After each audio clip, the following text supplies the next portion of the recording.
हमारा गला पहले ही बैठा हुआ है साथियों, गला बैठा हुआ है। 1-2 मिनट लगेगा,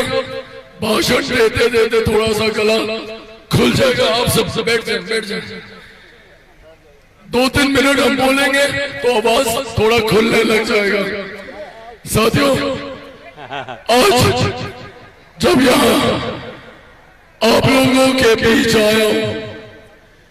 कुछ जानकारी आप लोगों के साथ साझा करना चाहता हूं। जिस दिन से नामांकन की प्रक्रिया शुरू हुई है, उस दिन से हम लोग प्रचार में लगे हुए हैं, नामांकन का प्रचार। और अब जब नामांकन समाप्त हो गया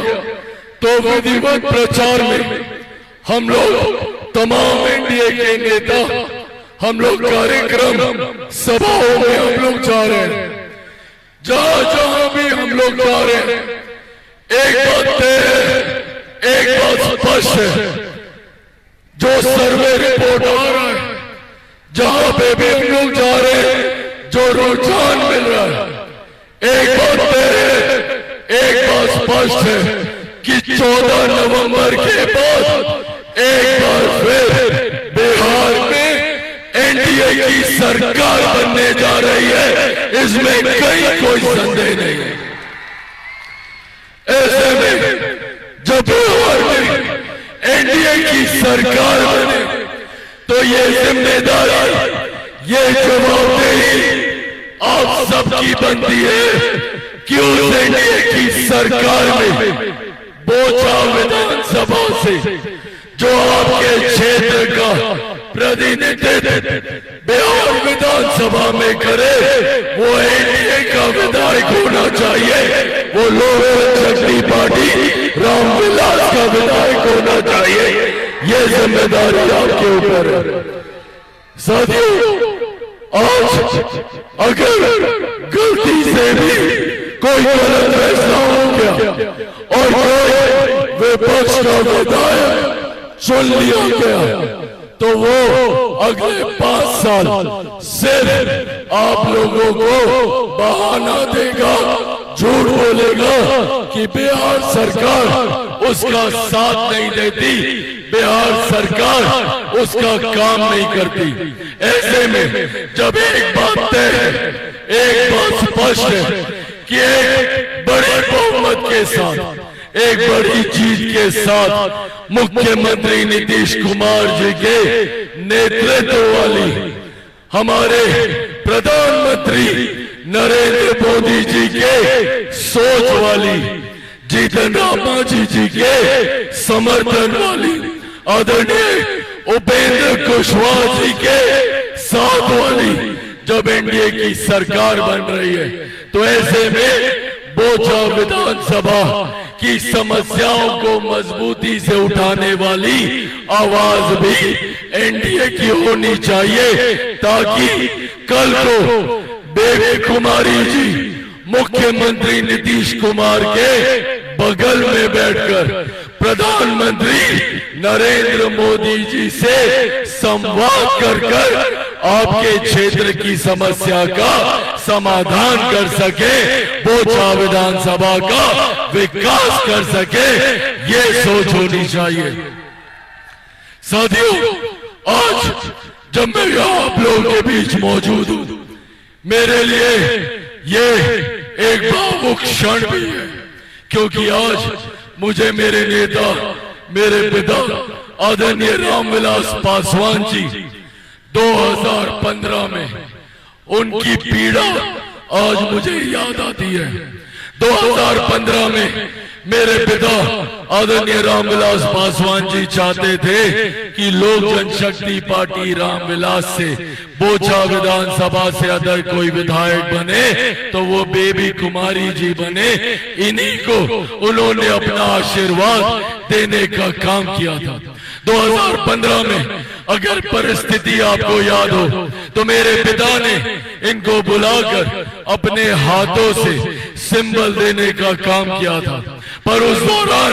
कुछ पारिवारिक दबाव की वजह से जिस तरीके से घटना चक्र घटा, किसी परिवार के सदस्य को बाद में पार्टी के द्वारा टिकट दिया गया।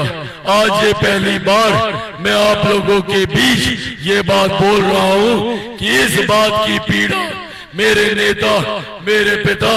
आदरणीय रामविलास पासवान जी को अपनी अंतिम सांस तक उनको इस बात की पीड़ा थी कि वो अपनी बेटी बेबी कुमारी जी को यहाँ से विधायक बनाना चाहते थे, पर वो परिवार के दबाव में वो टिकट किसी और के पास गया। पर उस वक्त भी आप लोगों ने न्याय किया, आप लोगों ने विपरीत परिस्थिति में भी बेबी जी का साथ नहीं छोड़ा और इनको निर्दलीय जिताकर बिहार विधानसभा भेजने का काम किया। वो 5 साल विपरीत परिस्थितियों में भी जिस तरीके से बेबी जी ने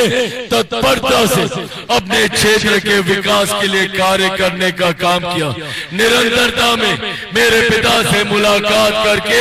उनके विभाग की योजनाओं से क्या क्या लाभ अपने क्षेत्र को ये दिला सकती हैं, ये निरंतरता में उसके लिए प्रयासरत रही। आज साथियों, जब मैं आप लोगों के बीच आया हूं, बस ये आगाह करने आया हूं कि बेबी जी जैसी कर्मठ, ईमानदार, जो निरंतरता में सिर्फ और सिर्फ अपने क्षेत्र के विकास, क्षेत्र के लोगों के दुख सुख के बारे में सोचने का काम करती हैं, आप इनको यहाँ से जिताकर न सिर्फ एक विधायक को यहाँ से जिताकर भेज रहे हैं, बल्कि सही मायनों में मेरे नेता, मेरे पिता स्वर्गीय रामविलास पासवान जी को भी सच्ची श्रद्धांजलि देने का आप लोग काम करेंगे, इनको अपना आशीर्वाद देकर। साथियों, आज एक तरफ एनडीए का गठबंधन जो पूरी एकजुटता के साथ, पूरी मजबूती के साथ चुनावी रण में उतर चुका है, जहां एक तरफ मेरे प्रधानमंत्री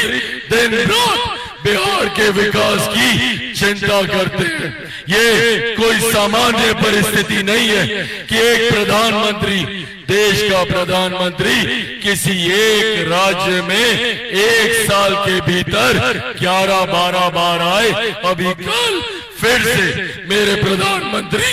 बिहार आने वाले हैं। ये दर्शाता है कि किस तरीके से बिहार मेरे प्रधानमंत्री के लिए प्राथमिकता है। उनका बार बार बिहार आना, बिहार आकर लाखों करोड़ों की परियोजनाओं को बिहार और बिहारियों के लिए समर्पित करके जाना, ये दर्शाता है कि मेरे प्रधानमंत्री जब 2047 में भारत को एक विकसित देश बनाना चाहते हैं, तो उसकी नींव में वो चाहते हैं कि मेरा बिहार भी विकसित राज्य बने, बिहार का हर जिला विकसित राज्य बने, बिहार का हर प्रखंड विकसित हो, बिहार का हर पंचायत विकसित हो, हर गांव विकसित हो। इस सोच के साथ हमारी एनडीए की सरकार कार्य करने का प्रयास कर रही है।